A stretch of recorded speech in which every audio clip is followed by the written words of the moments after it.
നമസ്കാരം. ബിഗ് ബോസിൽ യുദ്ധം തുടങ്ങി. ഗാസയിൽ പോലും ഇത്തരം വലിയ യുദ്ധം ഉണ്ടെന്ന് തോന്നുന്നില്ല. വൈൽഡ് കാർഡ് എന്നും പറഞ്ഞ് കുറെ എണ്ണത്തിനെ കൊണ്ട് കയറ്റി എന്താവാ ബിഗ് ബോസ് ആയി കാണുന്നേ. നല്ല ഒരു കണ്ടന്റ് അതിനകത്തില്ലാതെ രാവിലെ തൊട്ട് രാത്രി വരെ അടി കാണാൻ ഈ ജനങ്ങള്, ലക്ഷക്കണക്കിന് ജനങ്ങളെ എന്തിനാ ഇങ്ങനെ ബുദ്ധിമുട്ടിക്കുന്നുള്ള ഞാൻ ചോദിക്കുന്നത്. ഏതാണ്ട് ഇന്നലെ ഈ സമയത്ത് ഉച്ചയ്ക്ക് രാവിലെ വന്ന് ഇനി ഒരു 24 മണിക്കൂറിനകം അതിനകത്ത് കാട്ടിക്കൂട്ടുന്ന ഒരു പരിപാടി. ഞാൻ രാവിലെ ഒരു വീഡിയോ ചെയ്തായിരുന്നു മസ്താനിയുടെ. ഇത്രയും നീചമായ ഒരു ക്യാരക്ടർ എനിക്ക് തോന്നുന്നത് റെനെ പോലും തോറ്റുപോകും. ഇത് തന്നെ ഇന്നവിടെ സംഭവിച്ചേക്കുന്നത്.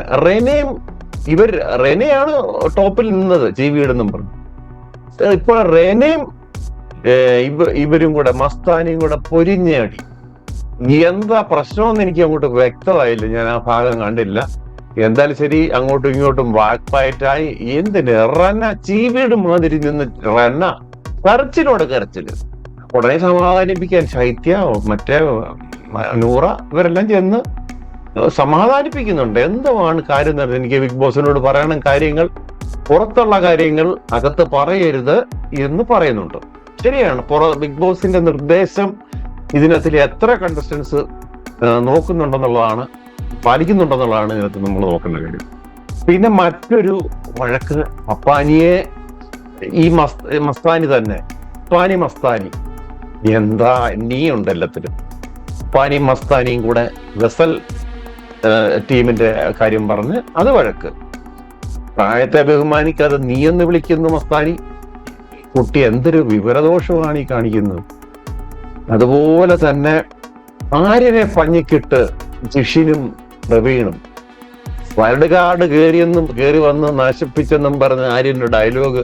ഒരു ടാസ്കിന്റെ ഭാഗമായി അവർക്ക് ഗാർഡന് വെച്ച കുറെ പാക്കറ്റുകൾ, ഡ്രസ്സുകളും പിന്നെ ബോംബൊന്നും എഴുതി എടുക്കരുത് എന്നൊക്കെ പറഞ്ഞൊരു ഒരു ഗെയിം ആയിരുന്നത്.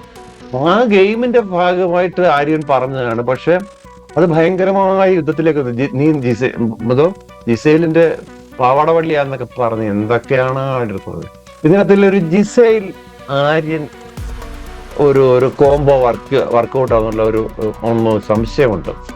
കാര്യം ജിസേലിന്റെ അടിവസ്ത്രം വരെ അല്ലെങ്കിൽ ഡ്രസ്സുകൾ വരെ ഉണക്കുന്നത് ആര്യന്റെ പാത്രം കഴുകുന്നത് ജിസേൽ.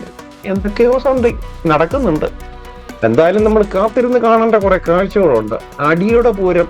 അതിനകത്തിൽ ഇനി കൊലപാതകം വല്ലതും നടക്കുമോ എന്നുള്ളതാണ് സംശയം. ബിഗ് ബോസ് അതിനും ചിലപ്പോൾ സമാധാനം പറയേണ്ടി വരും ഈ രീതിയിൽ പോയാൽ. ഏതായാലും അടി ആരുടെ അടിയാണ് വലിയ അടി എന്ന് നമുക്ക് കാത്തിരുന്ന് കാണാം. നന്ദി, നമസ്കാരം.